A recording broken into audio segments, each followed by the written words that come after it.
Everybody, it's your girl Micah, and welcome to Micah's Motivation Monday. Sorry, let me get situated.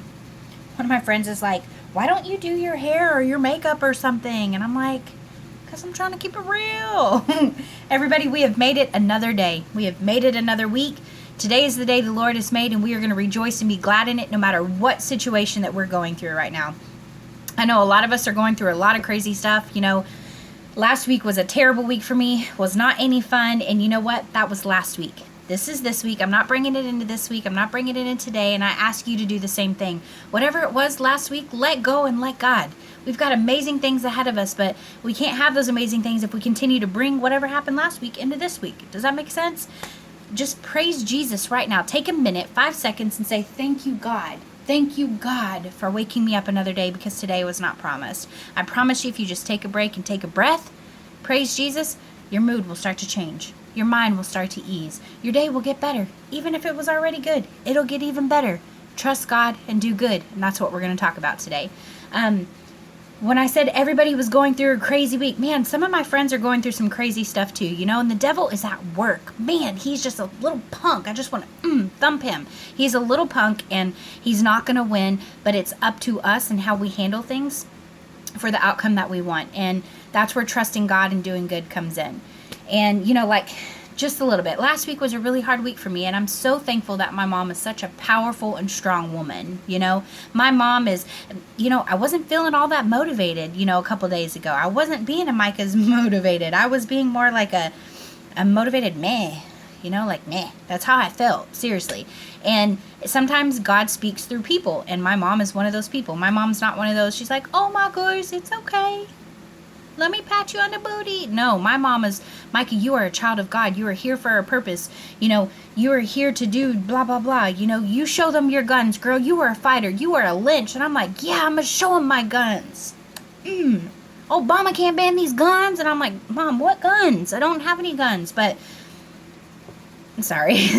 That's us lynch people. But she's right, you know, and today in church, it was awesome because Pastor Justin said, you know, we don't have to do anything to hear the lies and believe the lies. Like, the lies automatically come. You can lay in bed and automatically your mind gets filled with all these lies and emotions and self-doubt and everything with whatever your situation is. And we don't even have to do anything to hear those things. And that's why it's so important to be a fighter, you know. Don't let fear and worry and self-doubt and depression and all of those stupid things, don't let them overcome, you know, you. Don't let them overwhelm you. Don't let them get in your mind and your body and your soul. Think of your situation right now that you've been going through, that you have been going through, and look at it and analyze it. Are you allowing fear and self-doubt? And, you know, when we go through things, we're like, oh my God, what's next? What are we going to do here? What are we going to do here? And what are we going to do there? Fear is worshiping the devil. It's spending time with the devil. Worry is spending time with the devil. Stop giving him an up. Quit it. Knock it off. Fear is false evidence appearing real. False evidence appearing real. That means it is nothing. God is not the author of fear. He is not the author of worry. He is not the author of self-doubt. He is not the author of depression. Let it go. Whatever it is, give it to God. Trust him 100%. And let him know that you're trusting him 100%. Because when you're allowing your body and your mind and your soul to get overwhelmed with all that, you're not trusting him 100%. Yes, are we human? And does that happen? Yeah, knock it out. Just say, I let it go and I let God. I let go and I let God. Anytime your mind starts to go there, I'm going to let it go and I'm going to let God. Trust God with an exclamation point, not a question mark. And that's what I'm asking you right now. Miss Terry says that all the time, and I'm like, man, that's so good. Are you trusting God with a question mark? And you're like, I trust you, God, I think, you know. Are you scared? Like, no, trust God with an exclamation point and be like, boom, for your point, because you're trusting God. Now we're talking about doing good. Trust God and do good. What does that mean? When you're having a terrible day, terrible morning, when you are just feeling and you're just not having a great day or a month or a week or whatever, do you want to go and bless people? No. Do you want to buy the person behind you, you know, food or Chick-fil-A or Starbucks or whatever they do that at? Do you want to open the door for somebody or say, hey girl, you look good? You don't want to do any of that. That's because your flesh is like, me, me, me, me, me, me, me, me, me, me, me, me, me. God says, trust me and do good. That means no matter what your circumstances, no matter what situation you're in, no matter what you're going through, if you keep that joy in your heart and you bless somebody else with it, you are showing him 100% that you are his and that he is yours. You are showing him, God, no matter what I'm going through, I'm going to bless this person over here. I'm going to keep that joy in my heart. I'm going to take care of this person over there. In the morning time, think about it. Think of 5 people you're going to take care of, 5 people you're going to bless, 20 people, 1 person. Take steps. Just premeditate. Know ahead of time that today I'm going to do this for this person, this for this person. I'm going to go out of my way above and beyond to do this, this, and this for these people. If you've got clothes in your closet that you haven't touched in months, give them away. You know, make sure they're okay. Don't let them be dirty or anything. No, I'm just kidding.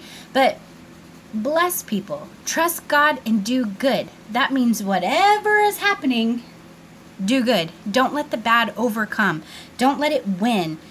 I can't even express enough. You know, take care of others. When you're having a poo-poo day, when you're having a bad day, I challenge you to go, I'm going to go do something for somebody really quick.